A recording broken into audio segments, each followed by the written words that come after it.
Hello friends, welcome to the new episode of my channel. আমি অর্পণ। আজকে আমরা এই ভিডিওতে কথা বলবো সাকিব খানের রকস্টার বলে যে সিনেমাটা আসতে চলেছে ঈদ উল আজহাতে। সেই সিনেমাটার টিজার আমি আনফর্চুনেটলি রিভিউ করতে পারিনি, বাট আজকে টিজার টুও কিন্তু রিলিজ করে দেওয়া হয়েছে। সাকিব খান নিজেই তার পেজ থেকে একটু আগে আপলোড দিয়েছে, আমি জাস্ট দেখলাম, এবং তার সাথে সাথে টিজার ওয়ানও আমি কিন্তু দেখলাম। একসাথে দুটোরই আজকে আমি রিভিউ করব এই ভিডিওতে।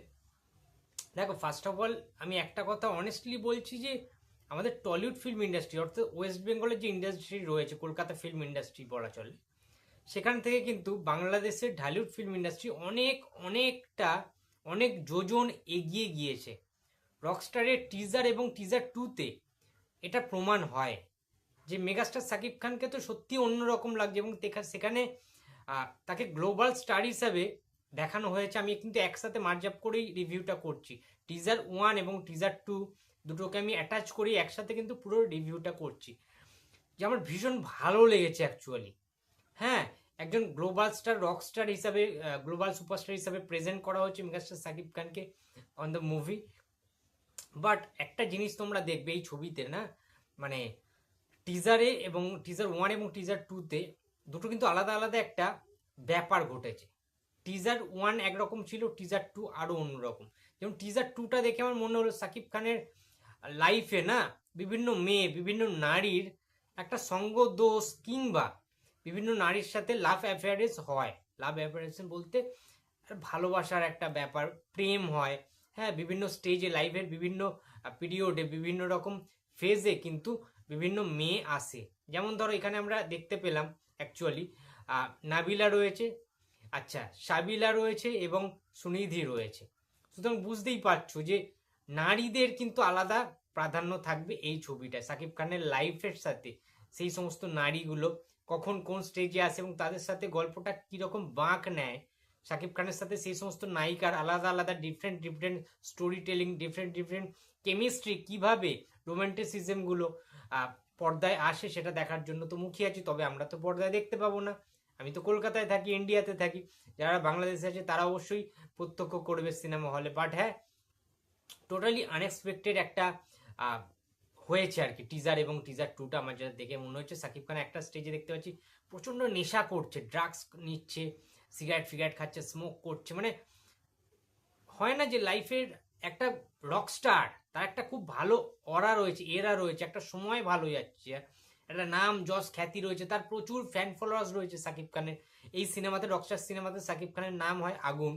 এবং একটা দেখছিলাম শো করছে টিজার ওয়ানে, সেখানে কিন্তু দেখতেই পাচ্ছিলাম যে সেই শোতে স্টেজে ওই যে প্রোটেক্টার থাকে না, স্ক্রিন প্রোটেক্টার, সেখানে কিন্তু প্রজেক্টারের মাধ্যমে দেখানো যাচ্ছে যে অ্যাকচুয়ালি আগুনের শোটা হচ্ছে আগুন, সাকিব খানের যে ক্যারেক্টারটার নাম রকস্টার, এবং লেখা আছে ওটার নাম হচ্ছে তোমার উড়িয়ে দাও, আমাকে উড়িয়ে দাও, এবং গানটাও বাজছে আমাকে উড়িয়ে দাও, আমাকে পুড়িয়ে দাও। মানে ওই বিজিএম, ওই ব্যাকগ্রাউন্ড মিউজিক, এবং যে বিট পড়ছে না, আনবিলিভেবল, গুজবাম্পস দিচ্ছিল। যে যেন মনে হচ্ছে লুক অ্যান্ড ফিল দেখে এটা কোনো বাংলা ছবি না, ইয়ার সিরিয়াসলি বলছি। মেগাস্টার সাকিব খানকে লুক অ্যান্ড ফিল যা লাগছিল দেখতে, প্রপার রকস্টারের মতো তাকে মেকআপ দেওয়া হয়েছে, হেয়ার স্টাইল চেঞ্জ করেছেন, গোফ দাড়ি সেটস চেঞ্জিং আছে, গা ভর্তি ট্যাটু রয়েছে, কানে দুল রয়েছে, মানে আলাদা লেভেলের লাগছে মেগাস্টার সাকিব খানকে। এবং টোটালি মনে হচ্ছে হলিউড ট্রিটমেন্ট রয়েছে টিজার ওয়ান এবং টিজার টু দেখে। আমার অনেস্টলি মনে হয়েছে যে এটা কোনো বাংলাদেশি ছবি হতে পারে না, এটা প্রচুর বাজেট খরচা করে কিন্তু করা হয়েছে। পরিচালক রুশোকে আমি ধন্যবাদ জানাতে চাই, entire team of Rockstar team, Rockstar cinema actually.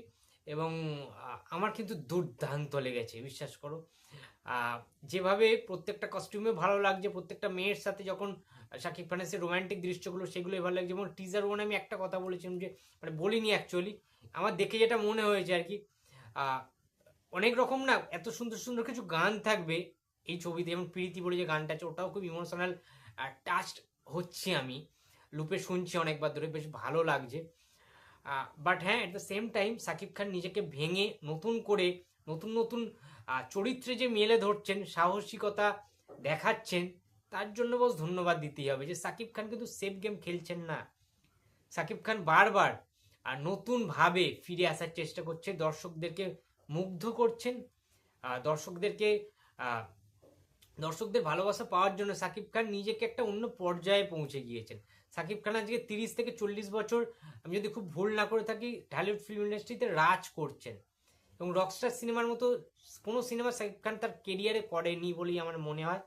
যে কটা সিনেমা সাকিব খানের দেখেছি ওটিটির মাধ্যমে বিভিন্নভাবে আমাদের দেখতে হয়, সো স্যাডলি স্পিকিং, হ্যাঁ, যেহেতু এখানে একসাথে রিলিজ হয় না ইন্ডিয়াতে, ইন্ডিয়া বাংলাদেশে, সেটা হলে তো খুবই ভালো হয়। বাট হ্যাঁ, রকস্টারে সাকিব খান তার নিজের সেরাটুকুনি পারফরমেন্স দিয়েছেন। যে এনার্জি দেখতে পেলাম সাকিব খানের যখন তিনি অ্যাডাক্টেড হচ্ছেন এর সাথে, সেই সিনগুলো ভালো লাগছে, নায়িকাদের সাথে সিনগুলো ভালো লাগছে, তার যে প্রত্যেকটা ফ্রেম ভালো লাগছে মেগাস্টার সাকিব খানকে, আর এটা না বললেই নয়। তো ভীষণ রকম ভালো লেগেছে কিন্তু আমার রকস্টারের টিজার 1 এবং টিজার 2।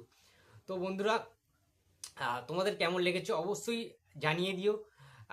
ভিডিওটা ভালো লাগলে লাইক করো, কমেন্ট করো, শেয়ার করতে ভুলো না। যদি চ্যানেলে নতুন হয়ে থাকো তো প্লিজ সাবস্ক্রাইব মাই চ্যানেল। দেখা হচ্ছে পরের কোনো ভিডিওতে। তো টাটা।